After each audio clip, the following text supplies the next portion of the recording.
You're listening to Reza Riffs with Keith Reza and Alan Lee, right here on LA Talk Radio.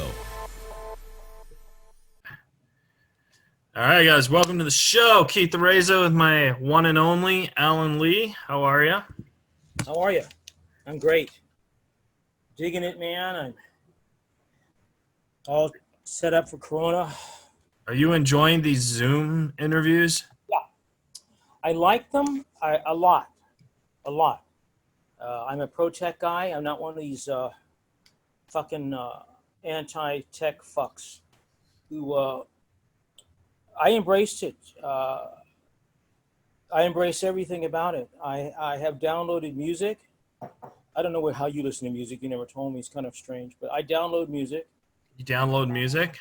I have Pandora. Oh, do you like Pandora? I love Pandora. I love it. And I love the other one, Spotify. Oh, I'm on Spotify. Yeah. You know who else is our guest? Monique Marvez. He's on it. For the folks at home, our guest, we'll just give her intro now. She's an original Latina diva queen of comedy. She has a Showtime special, and she's also part of the Snoop Dogg's Bad Girls of Comedy tour. Monique Marvez. She also has her own podcast help show called the Monique Marvez Show. And she's very funny. She's a national headliner. I opened up for her a couple times. I booked her at the Rec Room, and I got to tell you, professional, sweet, and funny, and that's what you need in this business. Really? You sure? Yeah, what else do you need? I think you need a pair of balls. What? Well, you do. Oh. Balls. Come on, bro. We'll have to edit the ball segment out. Oh, look at you. You're so filthy. Hey, you want to hear a great ball joke? Yeah. So I'm on stereo, right? And I was talking to this random guy, and they said, give me 2 truths and a lie, right? Sure. So I said, okay, I have 3 nipples, 3 balls, and 3 toes. And it freaked him out, right? He's like, well, I would assume the 3 nipples could be true because I've heard people have that. And I was like, yes, that is true, right? And it's not really true. I just have a zit that looks like a nipple right now. And he's like, it's kind of hard to walk on 3 toes, so I'm going to say that's the lie.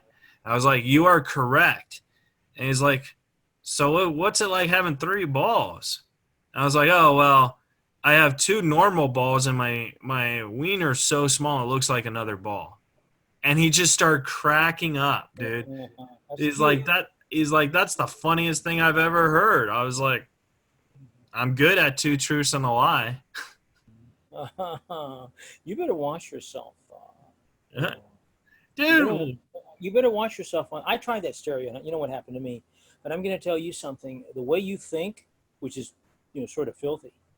If you get on with someone who I don't want to say that the police are looking for them, for sex crimes and all that, and you're there chatting your ass off and, doing all your blue material, and I'm your friend, I'm your sidekick. I'm looking out for you, You think the police are going to go on stereo?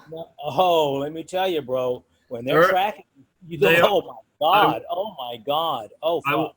I will say that, you told me you were talking to a guy that made you feel a little uncomfortable, right? Well, it wasn't in the world. I've talked to a lot of people. You know how I roll, bro. I'm not some kind of pussy or something. No. I will admit I've talked to a couple people that made me uncomfortable, but like what I like to do is I like to get inside their head and I like to flip it. You know what I mean? Yeah, but I know what you said. You don't say, hey, I'm Keith Reza. I'm on, I'm the host of Reza Riffs, and you sound like a nice person, and maybe you'd want to come on the show. We could maybe play one of my clips on stereo on the show. So you could see. No, I'm saying we can maybe play one of the clips on the show so you could see what What? Like no, I don't care. That's your business. If you want to go. Whoa! What the fuck is that, Alan? What? Behind you. Don't be silly. What do you mean? I'm not kidding. It's like a thing with horns. There's no thing on horns in my fucking room. I swear to God. Listen, I don't know what you've been smoking. You're Oh my God, Alan. Every time. It's right there. Turn around. You don't see that? Oh, there's nothing there. Really? Horns? It looks like a bull. I know, bull balls. You won't stop on the ball jokes now for the whole. No. It looks like a bull, like a real bull head or something. You're seriously thinking I'm playing with you? Turn around. I'm joking. Watch this. We'll show It's right there. It's right. Oh my God. You fucker. You were trying to make me act crazy. Yeah, that's right. Because you do that to me. I always wanted one, and I know it looks almost satanic now. So it actually, because it's not. It's a Western, like a bull, right, in Texas. Right. But if you look at it and you don't see it, it looks like a satanic goat. Look, see that? When you look at it this way, see from where you are. It's on my shelf here. I'm surprised. It's new. So nobody is. Right. I will say, yeah, that's what I was talking about. That's what freaked me out. Pretty cool, huh? Yeah. Dude, you have some cool stuff in your room, man. Oh, yeah. Let me show you. This is really hard. You don't remember Mighty Mouse? Oh, I remember Mighty Mouse. Say hi, Mighty. Mighty Mouse. Wasn't Mighty Mouse like Mickey Mouse's like uncle or something like that? Sort of, but he was separate because he was a superhero completely. And, he was totally badass. Right. Totally badass. And, I got a lot of collectibles. I got a lot of cool things. I can't take this. While we're waiting for Monique, I think it's time, like, what's your number one cool collectible? Your Dennis Miller doll? No. That is a hard one. It's one of my favorites. It's like I have it up here. It's my Captain America 12-inch, which is the size of G.I. Joe. Fully articulated from Marvel and brought to me from the Comic-Con by my writer friend. Very sweet. He's so sweet. I said, please get this for me. If you see it, I don't care how much it is. Just please buy it. And so, it's I can't reach up there with the lap. It's right. No, I've seen it before though. It's unbelievable. It's got the shield. You can change his face and take the mask. It's unbelievable. And so that is, I'm not saying my most favorite, but it's up there. Of course, I have Jonah Hex. You ever see the movie Jonah Hex? No. Josh Oh, Brolin. is that the one where the cowboy guy?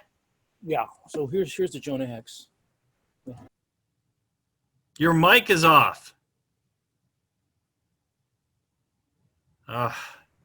Can you see that? Now your mic's on. Okay. Yo, that looks cool, man. Yeah, it's unbelievable. I can't really. For the folks at home listening, Alan is showing his collectible action figures that he has. That's right. How much do you think those are worth right now? Because like comic book movies are a big deal. Yeah, these collectibles, they go up and down. The Hex is probably not worth more than $60, maybe $70. The Captain America is probably worth $80, maybe $75. What about the Dennis Miller one? The Dennis Miller, believe it or not, I got that. You're not going to believe where I got Dennis Miller. You're not going to believe it. I got the Dennis Miller at fucking Big Lots. It was the last one. It cost me $8. Wow. And it talks. I couldn't reach out. He says jokes. Yeah. Hey, Monique is entering the room, so we're gonna welcome Monique. Ready? I would hope so. All Sure, right. we're not gonna. Wait a minute. How come the light's not looking? Wait a minute. It's too dark here. Hey, what's up, Monique? How are you? Hello, Keith. How are you? I'm good. How are you? Good. Thank you so much for doing the show. I know we've had some backtracks on trying to do it. Yeah, it's busy. We're both, it's interesting because this is a tough time for a lot of people. I've been unusually busy. I'm trying to get you into my tripod. I'll do that in a second, but I have to weigh it because when I put the camera, Uh-huh. it tilts it. Wow. The folks at home can't see your nice house, but it's a nice house. Thank you. I'm not going to lie to you. It is really nice. Yeah. We were going to Alan's collectibles. I think we lost Monique. Nope, you didn't. Oh, okay. Better. You didn't. I just had to I'm putting you in the tripod and making sure it's not going to tip. Oh, There we go. awesome. Yeah, I love my home. Yeah. How long have you been there? Because I know you just moved recently, didn't you? Yeah, I used to live in the Hollywood Tower on Franklin. I lived in the penthouse of the Hollywood Tower. Oh my God. Wow. The tower. Yeah, I like vintage. But this is a new building, but I have a lot of vintage stuff in it. Yeah. You know, the tower it's left of the Argyle? Excuse me, the Hollywood Tower is on Franklin across from the 101 Cafe. Yeah, that's right. But you know the other old hotel, the Argyle? I do not. Vine, and it goes right under the freeway, crosses Franklin and Vine. It looks like a Oh, cafe. I know the one where they filmed. I think that's up on a hill. Yeah, that's right. Yeah, I've run past it. Yeah. I love those old hotels. Is what I'm saying. And Oh yeah, well the Sunset Boulevard was filmed on the other side of the highway, and that apartment looks exactly the same. That building is beautiful, isn't it though? Yeah, I'm so glad they don't tear the. You know, in LA they have no reverence, so they'll tear that down and put up a frosty ice house. It's still there, thank goodness. There you go. Now, Monique, when you're living so close to like Sunset Boulevard, do you ever like go hit the what's they call it? They call it like the triple run, where you hit the store, the Laugh Factory, and the Improv in one night. Have you ever heard of that? No, I'm to be honest with you, I haven't done the store in a long time. I don't know anybody there anymore. Oh, really? No, I lost track. Like the guy that used to work at Tempe Improv worked there, and I know him. But I just lost track because I'm at Hermosa, the Improv, and the Ice House so much. I love the store. I just don't know anybody there. I don't know anybody at the Laugh Factory anymore. Wow. Yeah. I just thought like once you're a national headliner, your name's already in the database. It doesn't really matter who you know. I'm sure that if I wouldn't know who to email to say like, hey, can I get a set? Like I have an HBO Max special running right now, so I'm pretty sure they'd give me time. I just don't know where I'd even send an email. Oh my God. It would be Adam Egan. Oh, Adam Egan is at the store. Yeah. I think Adam would remember me. I mean, he's reached out because he knew me from Tempe. Yeah. Cool. So, how's the 2020 going for you? Because for me, it's going crappy. I've lost all my shows. Yeah, I saw that also you've just had a lot of challenges, and I understand and comprehend. It's one of those kind of when it rains it pours situations. Yeah. And go ahead. I was going to tell Alan because I don't think Alan knows, but my coworker was murdered last week. And he was murdered? I didn't know that's how he died. I saw the post, and I told you I was sorry, but I didn't know what happened. Yeah, his wife suffocated him when he was asleep, and it was David, and he was like one of my best friends, and I could feel how much you loved him, you know what I mean? Yeah, so I think like that's just one of those situations where like it's just like, can this year just get any worse, you know what I mean? And that's what happened. I got to ask a couple questions. They're not comedic, but they're interesting. Did they have an ongoing issue? Was she mentally ill? Was he cheating? Like, what prompted that? He was definitely abused by her. He to my knowledge, he wasn't cheating, but I think she always thought he was cheating. She was just crazy. I mean, well, that's the thing. I think that COVID is really pushing people to their limits. You know what I mean? And in so many ways, good and bad. I see people that have developed incredible side hustles, that have grown entire new businesses, that have changed their business model for the better. And then I see people that are just unable to face, like, it's like one more thing. It was like the coin, like that was the straw that broke the camel's back, was that I can't go out and socialize, or I can't go to a bar. You would be surprised how many of my friends are struggling because they didn't realize how much they drank, and they don't want to drink alone. You know what I mean? Like, in their mind, it's like, oh, let's go out for cocktails equals I'm not an alcoholic, versus I'm in my house alone, struggling, but I really want to drink a lot.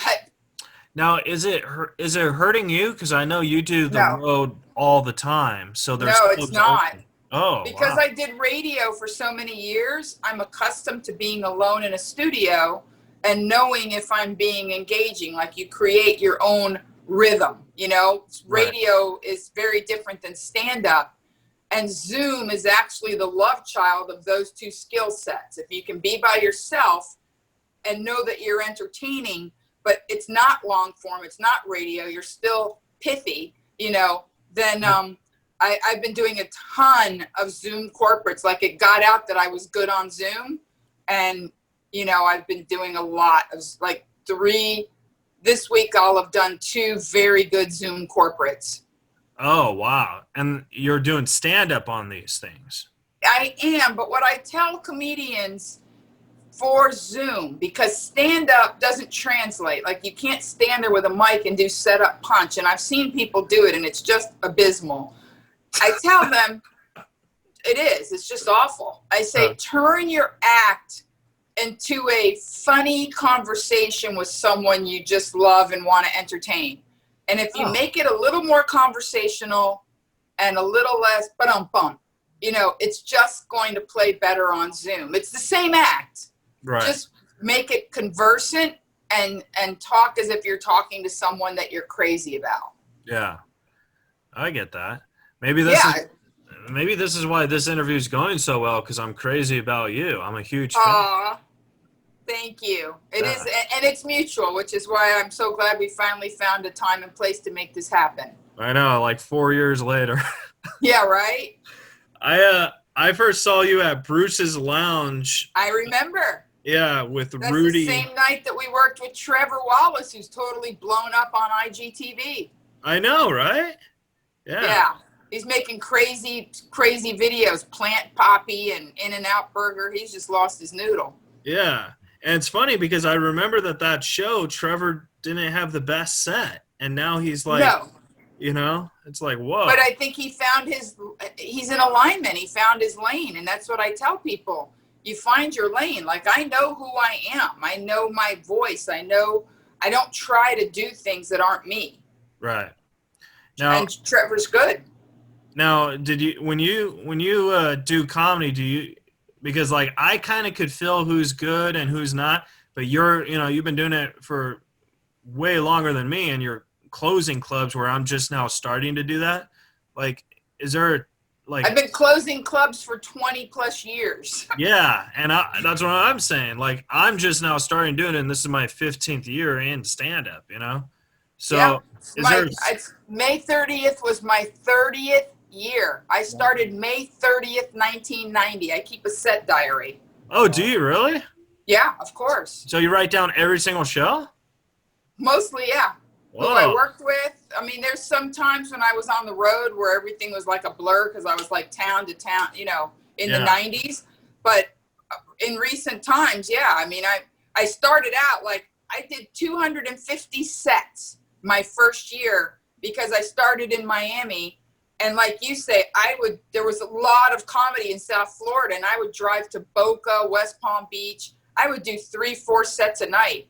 Wow. What's the most sets you've done in a night? I think I did 5 because a guy, and this was just a few years ago, a friend of mine missed the boat. Like, he literally missed the cruise ship. Yeah. And we were supposed to do like 2 family, 2 adult, and 1 midnight. And he didn't meet the ship. So I did like 21 shows in less than a week. Whoa. That's incredible. Yeah, I filled in his time. Wow. Well, the question I was going to have is, like, since you've been doing comedy for so long, like, you could totally feel who has talent or some sort of skill, right? I can. Yes, I can. Yeah. So like what's that like on people you work with? Because I'm sure there's comics you don't enjoy working with, but you still do. You know what I mean? The vast majority. Yeah. I hope I'm not in that vast majority. No, well, I've only worked with you once, so no. You Yeah. have to really annoy me 3 or 4 times to get in that category. I could lie to you, but what's the point? We're friends. Yeah. Here's the unknown variable, though. I've known people with incredible talent. I mean, I worked with Bill Hicks twice. Right. I've worked with people with incredible talent, and I've also worked with people that had a modicum of talent, but they applied themselves. They made themselves right. They got close to a good headliner and paid attention. I've seen mediocre guys get very good because it was in their heart to get very good. And I've seen great guys crash and burn because they felt like, oh, I don't have to study for the test. I know the answers. And they crashed and burned. They didn't change their act. The times passed them by. You know, so it's not always just talent or skill sets. It is an applied, you know, comedy is an art form. You can train yourself to be better at it. And when did you, like, what year in comedy did you say, okay, look, this is also an art form, but it's also a business, because you're also a very good business. Right from the start. Right. I was a businesswoman before I was a comedian. Oh, okay. Yeah. So I took my business acumen right into my career like day one. Like my first promo pictures cost me a lot of money because I thought, I'm not going to scrimp. I don't want there to be bad pictures of Monique. So my first set of promo pictures in the summer of, I took my first set of promo pictures in 91, and it was a friend of mine who was a college student who needed money, and he was a photographer. He was studying photography. And I think I paid him like $200 in 1991. Which is a lot. Yeah. A lot. But then my second set, I went to the best photographer in Miami who did like Gloria Estefan album covers. And that one cost me like over $1,000 in 1993. Whoa. Alan, but how much were your headshots? Huh? I was going to ask Alan how much his headshots were, because that's like pricey. Well, I tend, and she might disagree with me about this, but I tend to go Walmart. I never go beyond $350. Yeah, I just felt like at that time, now you have the internet and YouTube, Yeah. but in the 90s, that was your headshot was their first impression. It's a big deal. Yeah, that's true. It was a big deal. It was more important. I think half the bookers didn't even look at the VHS tapes, because that was when you had to mail a VHS in a padded envelope. I feel like they pulled the headshot out and they said, she's attractive with a big rack. What the hell? How bad can it be? Now, you said like you had to mail in a tape. Now everyone sends in a clip on YouTube. Do you feel that mailing a tape still has some magic into it? No, I haven't mailed a tape in a very long time. When I had my Not Skinny, Not Blonde DVDs, once in a while I would send a DVD to somebody just because I felt like seeing that special in its entirety, the way it was shot, is a game changer. But it's very rare. And mostly, to be honest, most of my work comes now because people know me, they've seen me, somebody that's pretty high up on the food chain recommends me. I really don't hustle for work as hard as I used to. And I'm not saying that to brag, I'm just saying I've been blessed. I mean, 30 years in, I would hope I don't have to hustle as hard. Yeah, no, I mean, I remember I booked you at the Rec Room, which I'm kind of scared won't come back with this Corona stuff, but I remember you did it for me for very, very cheap, and it was just, you were there available that day, you know what I mean? Yeah, well, here's the thing, Keith, is that there used to be sort of a comedic code of ethics, like the headliner when clubs were Wednesday to Sunday, or even Thursday to Sunday, the headliner always took the middle for at least like a lunch or a coffee. You mentored people. You know, there was like a rules of the road. There was something. And now I feel it's kind of every man for himself. It's a little bit like sports. You would have a guy that was a franchise player that stayed on the same team, you know, and now everybody's a free agent. People don't mingle in green rooms like they used to. I still have that old imprint in me that if I can help somebody, I try. Oh yeah, and that's why I just like. I think that's why I love you even more because you've always helped Thank you. me. You know, I remember I asked you to if I could open for you at the Comedy Magic Club, and you said you'll ask, and unfortunately Richard said no. But at least that you did it. You know, like a lot of Yeah. comics won't do that. And Well, you know what? What's the worst somebody can say no? But you know what? People did great things for me. I mean, when I started comedy, 85% of my best gigs came from other comics. oh, really? Nice. Yeah. So it's nice to know that the comics in the olden days were nice because the comics in today days aren't. Oh no, they were rat bastards the same. But there was sort of a code of ethics, like rules of the road. You know what I mean? Like there was just honor among thieves, if you want to call it that. You know what I mean? Like there was a way that we interacted that was understood. There was a subtext that we're comics. Yeah. Oh no, I mean the level of sexual harassment and idiocy in the 90s was like next level. That was a good question I had because now it's the sexual harassment is pretty bad, but it seems like more people are speaking up and like other comics are getting in trouble. In the 90s, I could only imagine how much worse it was. Yeah, it was something. And, I look like a goober right now because I have my hair clipped back from the heat and Zoom is not doing me any favors. But in the 90s, I was very cute. Like, I was cute. and there weren't a lot of comedians. That was before. Like, now you kind of have to be cute. And I heard there's, like, some comedian who performs in a bikini or something. But when I started, There is? Yeah, evidently. Whoa. But when I started, the fact that I dressed up, that I wore something nice, and I actually got that from a performer, a male performer who wore a suit and said, when I'm in the back of the room, I want people to know I'm the comic. I don't want to blend. And I'm Latina, so we wear like a prom dress to pay our light bill. So when I started comedy, I would, I'd have my hair all done and the girls out and red lipstick, and it was a thing, Right. So people would see my act and see that I was strong and what I was, and they confused my act and my strength with like, oh, she's, promiscuous or a party animal. And the reality is I don't drink, I don't smoke, I don't do drugs, I never have.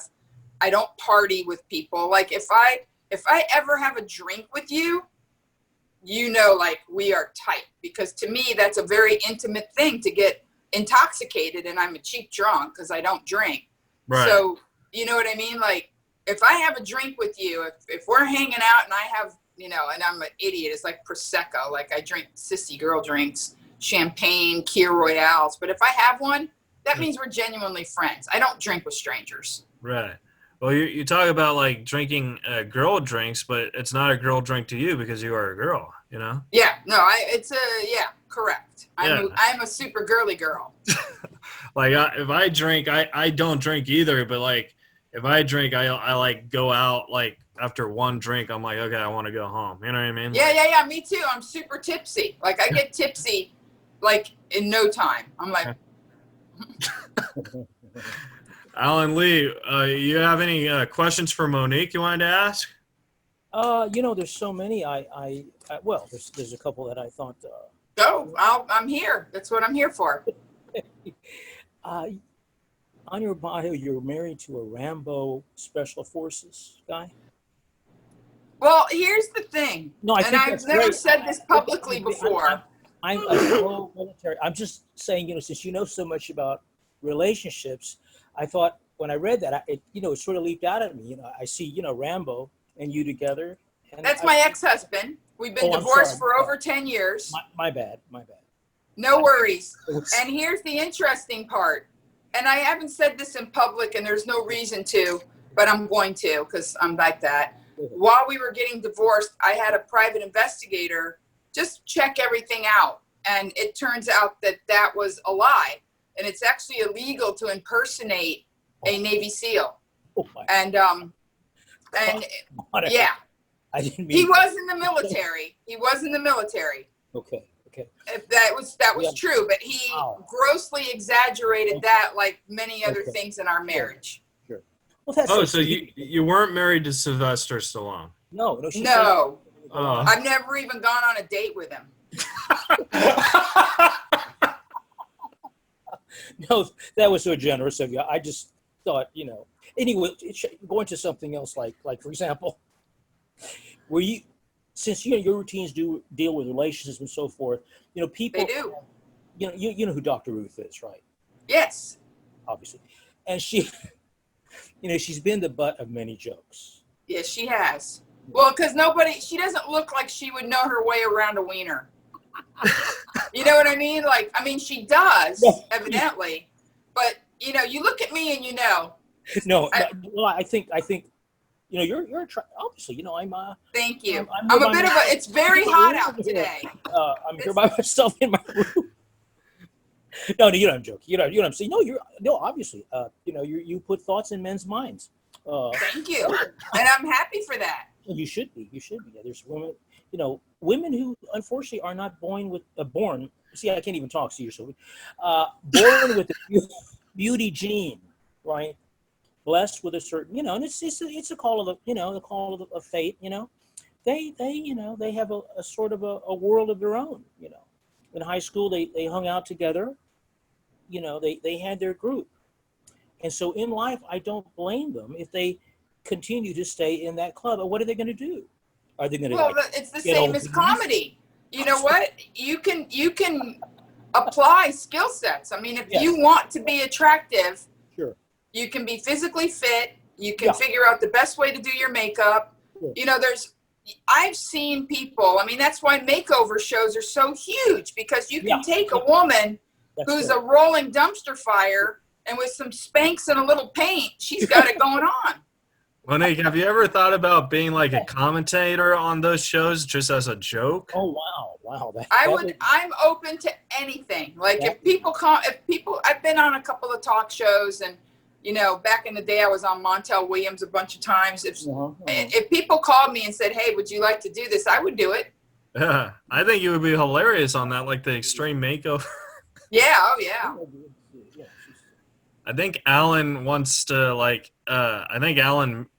ask you to marry him because he's all blustered and blushing. Is he all Twitter-pated? It's Alan, I'm never going to get married again. I tell people I just want to have a series of honeymoons. Okay.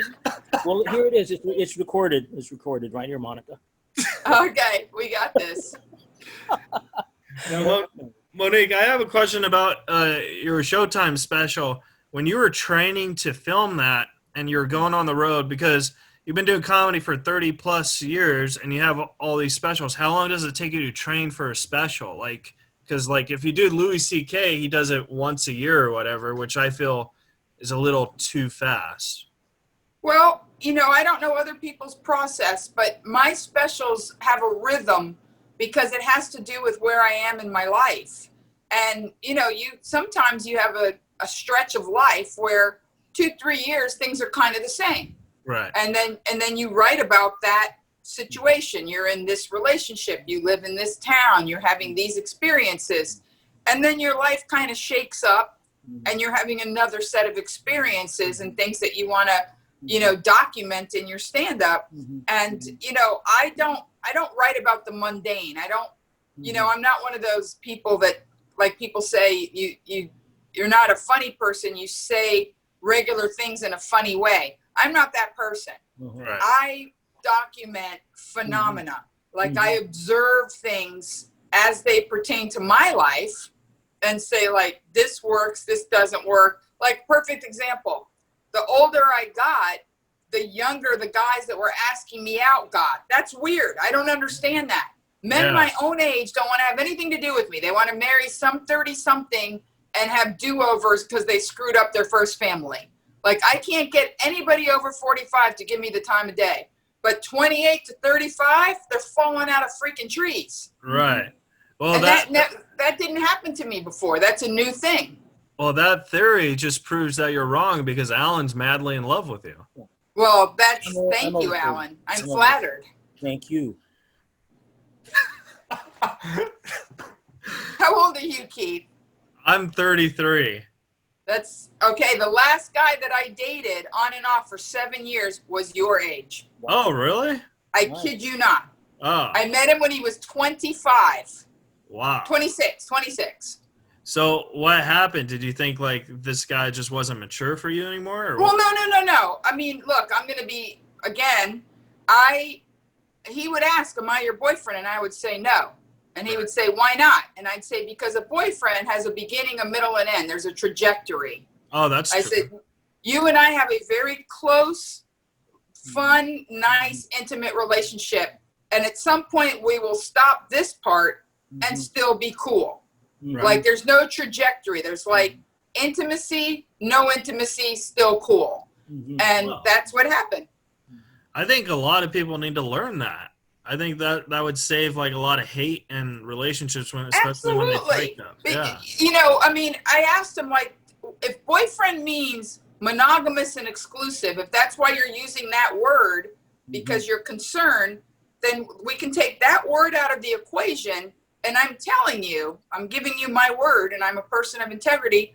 If we're hanging out and having a good time, I'm not interested in anybody else. That's not how I roll. I'm serial monogamous. I'm not interested. I've never been on a dating app in my life. I don't even know what they look like. Oh, they're terrible. You should. I wouldn't do it. It's just not for me. Yeah. I mean, dating apps, man, that's just like rejection in a phone. You know what I mean? No, everybody I've met organically. Like, I've met them at the gym. I've met them at Whole Foods. Like, if you're living a life that reflects your values, you will run into people.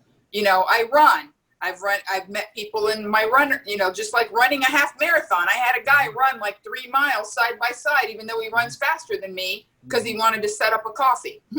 Oh, that's a pretty unique way to do it. One way to do it. Yeah. So, Monique, before the Zoom heads out, because I got a thing that says 5 minutes remaining, where can the folks at home follow you and support you? Every social media is at Monique Marvez. I'm at Monique Marvez on Instagram, at Monique Marvez on Twitter. My Facebook page is full, so you have to go to Monique Marvez official fan page. Okay. And that, you know, I've been, like I say, I've been very blessed. I have a robust fan base there. You know, it's not like I have 1 million followers, but I say I'm the Tom Waits of comedy, and that the amount of people I do have, they're the right people. They're engaged. They care. They're very invested in me. And, you know, I get birthday presents from strangers, and I'm very blessed. Well, you actually have a couple Twitter questions that I wanted Okay. This is from Big Daddy D4123. He wants to know, Monique, when is the Monique Marvez show going to come back? I guess he means on KFI, because I did radio on KFI, and people loved it. I started doing Saturday night, 8 o'clock, just like I did on KFI, on YouTube. I do a live stream at 8 p.m. every Saturday, which sums up the week in pop culture. I tell stories. It's a little different than my radio show, but it still kind of captures the essence of what people liked. So he can just go to @Monique find Monique Marvez on YouTube, subscribe, and Saturday night he'll get the Monique Marvez show. This isn't a Twitter question. This is just my question, because I do podcasting and radio. Do you feel that helps you as a better, like doesn't obviously make you a better comic, but it gives you a tool to be a better comic? Absolutely. Look, anything you can master or work at is going to make you better at other things. Like writing is writing. Right. You know, I just signed up. That's why I had to wait a minute I signed up for a 21-day writing intensive. Like, whoa. I mean, I've been writing for years, but this opportunity to have this master class appeared, and I said, I'm going to do it. All right. Well, here's another Twitter question. This is from Jen82. Monique, when COVID-19 is over, is there any plans you will film a pilot? There's a couple of things cooking, and, you know, hopefully something will go forward on HBO. They were very happy with the HBO Max special. I've talked to some development people. Anything can happen. Oh, that's awesome. And then another one is, Monique, what is your best dating advice for a comic? Should other comics date comics? This is from Erica Rhodes. Erica! I love Erica. Here's the issue, and I'm not saying no. I don't like to speak in like absolutes. The challenge with any people in the same line of work and this can be movie stars, and we've seen it. If you have a solid relationship, like maybe a Tom Hanks, Rita Wilson situation where you cheer the other person if their career is doing better, if you're really in a position to cheer the other person. The hard part is, as a woman, it's very hard. There's there was a kind of a thing people used to tell me, don't F the middle. And I wasn't going to anyway. But the thing is, if you're more successful as a woman than your significant other, at least if you're in different fields, they can chalk it up to, oh, she's a comedian. But if you're both comedians and you're still significantly more successful, that's going to create a challenge. Yeah, especially if the middle has the job to tour with you, and then it goes bad, his career's over. I've seen it. Yeah. Well, you didn't have to mention my name, but no. I've just seen where people. I've seen people marry their opening. I'm not going to name. I've seen some stuff. Now, Monique, I have a question. What's it like doing cruise ships compared to clubs? Because you do a lot of cruise ships too. I do, and I'm blessed because Royal puts me on the big ships. Like I do the Symphony, the Harmony, the Oasis, and the Allure predominantly, and those theaters are 1,700 seats with balconies. Whoa. So, yeah. On a Saturday night, I can have easily 1,000 people. Wow. And comedy is an intimate art form. So you have to always kind of gauge yourself, because a show for 1,000 people has a different rhythm than a show for 200 people in a small room. And as a comic, you should be able to sort of expand and contract based on, get your rhythm right based on the size. Have you ever written a book? Because I think you should. I'm working on one as we speak. That's why I signed up for the intensive, because I have a 1,200 page manuscript I have to whittle down to about 380, maybe 400 tops. But I want to get it in the mid threes. Oh, is it going to be like a memorial, or is it going to be like a... Well, it's a memoir, but it's kind of chock-a-block full of, as opposed to saying, you should do this, I'm going to say, this is what I did. Take it or leave it. It might work for you. It worked for me. Well, Monique, thank you so much for doing it. I hope you had a lot of fun. And I did. And it was great meeting Alan. Yeah. Thank you. Great meeting you, Monique. When this is see over, each other again. Yeah, we'll do a studio, and you guys could actually meet and organically. That would be lovely. Yeah. All right. Bye, Monique. Bye. Take care, guys. Take care. Bye. All right, guys. That was Monique Marvez. Follow her on social media and Twitter and all that stuff. What a great episode, man. That was awesome. I was so it was I'll tell you something again. I learned so much from all of them, but this one was like, what? Yeah. I just couldn't believe what she said. I don't think I've ever seen you that flustered, man. I was like, holy. I was like, maybe this could be love. No, maybe. But I tell you something. No, well, maybe. You're confusing me. All right. Well, Alan, is there anything you got going on this week, or is you still staying safe with COVID and all that? I'm in my house, and I'm in my house. I've been in my house, but I've been happy. Yeah. I've been happy. Inside, I've been happy. It's weird. It's weird, man. I find all this material, all this stuff that I'm looking at it right now. There's a whole line of notebooks here with stuff in it, and, it's just sitting there. What the fuck's, have you noticed that you have found more stuff that you might have forgot about or something sometimes? And it was just, I've noticed that there's more I feel, I don't know how much time we have. We might get cut up, but I do feel that 4 minutes and 59 seconds. Oh, okay. When you said 5 to her, it was actually 11. No, it said a 5. It might have said 15 then, and I might not have seen the 1. It says 4:40 on my side. Okay, so it definitely said 15, and I didn't see the 1 then. I'm not wearing my glasses. I don't know if you know that. Oh no, you could have had her on to another 10 minutes. Yeah. What was I saying? You were saying that you were in your house and you felt. Oh, so I have noticed, like, with this whole COVID stuff, that there's 24 hours in a day, but it also seems like since there's nothing to do, the 24 hours seems more like 16 because it's so boring and it's so like everything's closed. You go to bed early hoping things change in the morning, or you go to work, you do, you know, because I work at a grocery store, you do the 8 hours, like it's the same thing. So I feel since March, there hasn't been 24 hours in a day. I feel it's been like 16 or 17. And I feel like it's taken a huge bite out of my life because I've also gained weight because gyms aren't even open. You know what I mean? Yeah, I hear you. But yeah, so we should tell the folks to subscribe, rate, and review to the show because my thing is saying.